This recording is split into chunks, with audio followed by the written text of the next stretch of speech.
there's real concern emerging with Benjamin Rush as the heavy hitter in terms of anti-alcohol and the campaign against intemperance. And we're going to try another neat visual trick on radio, but you're here to model it for us. And that is, we're going to take a look, and many of you have this on your seats, or you might even be sitting on it right now, and stand up and get it out. In 1784, Benjamin Rush, Dr. Benjamin Rush of Philadelphia, gives us the moral and physical thermometer. And I just want to share some of the insights that Rush gives us here, and this would be a bit of a warning. We're moving into the darker portion of our program. And if you are a water drinker, then I want to tell you things are looking good for you, because I can predict health and wealth, serenity of mind and reputation, long life and happiness. What more could you want? Where is that on the thermometer? It's up there, number 70 at the very top. But Benjamin Rush is not an absolutist. He's not like those people that make Ed's century and Brian's even more a pretty grim affair. He's not a prohibitionist. He says you could drink small beer. Now that's only 1%. You can follow me down, which is actually up. We should turn it upside down because it, well, down is right. You're going down and Wait, down. I'm getting dizzy here, Peter. Oh, man. Maybe that's not, maybe that's the right. beer. Okay, you go to cider. Now that could be 5-7%. Wine, you know wines, they could be 10-12%. Porter, strong beer. Things are still okay, and this is the important takeaway for us moderate drinkers, as we were up until the third one here, and that is, if you incorporate this into a healthy and moderate lifestyle, this is my words of wisdom for the day, you will be rewarded with cheerfulness, strength, and nourishment. It's food, particularly taken at meals in moderate quantities.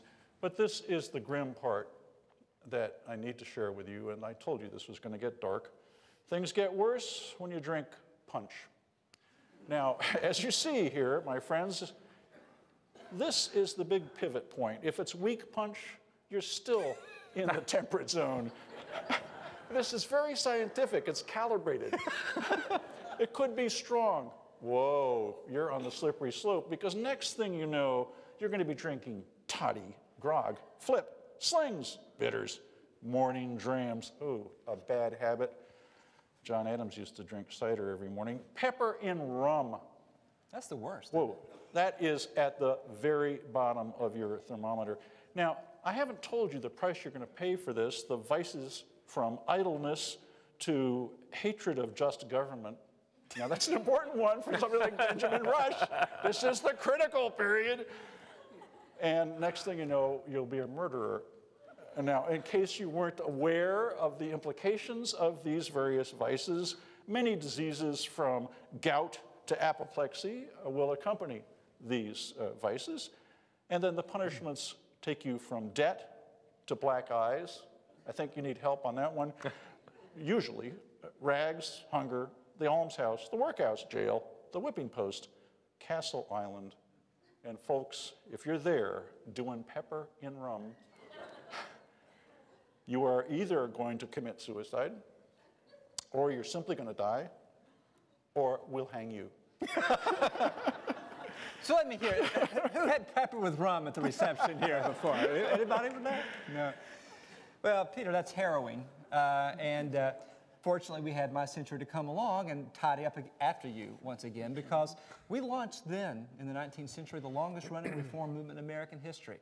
The thing that people have worked hardest on in United States history from then until today to try to contain the evil effects of alcohol. And how did they do that, Ed? Well, they mobilized. They mobilized, you know, in the early 19th century, the evangelical churches come along, and women are key parts of all this. And women, in this tavern culture you're talking about, are often the victims of this, the women and children who are related to the men who think it's so much fun to go do this. And they begin to think, you know, there's a great social cost, there's a great personal cost. In the 19th century, we've discovered that the family is the most important component of society. And anything that damages the family is damaging society. And so we must simply, put your beer down, I'm talking to you. We must persuade people to begin drinking water instead of alcohol. And who should they emulate? George and Martha Washington, Washingtonians movement, exactly. going through and trying to get them to abstain from alcohol. So drinking is a kind of disease. It's a social disease. It's an individual disease.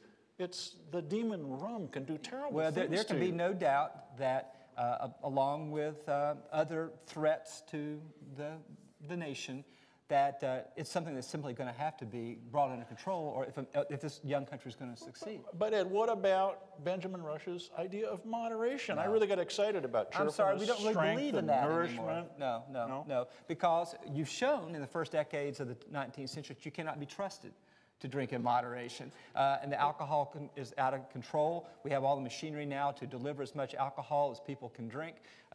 It's being mass produced. We're going to have to find ways to get this under control. So who's going to control this? Yeah, well, we would prefer that you control it yourself. We think that's. I think early on, that's the way we think slavery is going to come to an end as well. So we'll begin by just talking to you a lot and trying to persuade you of this. And if that doesn't work, we'll do what Maine I do did. that with my kids, Yeah, by the that way. It works didn't a work lot. out so well. But by the 1850s, Maine has decided that's not going to work, and so you're going to pass a state law that's going to make it illegal. And so you have prohibition in the 1850s. So even as we know, Peter says they didn't know the revolution was coming. They also don't know the Civil War is coming. If you see the things that they're animated about, it's about controlling alcohol. And so the Maine law becomes a model for the rest of the nation.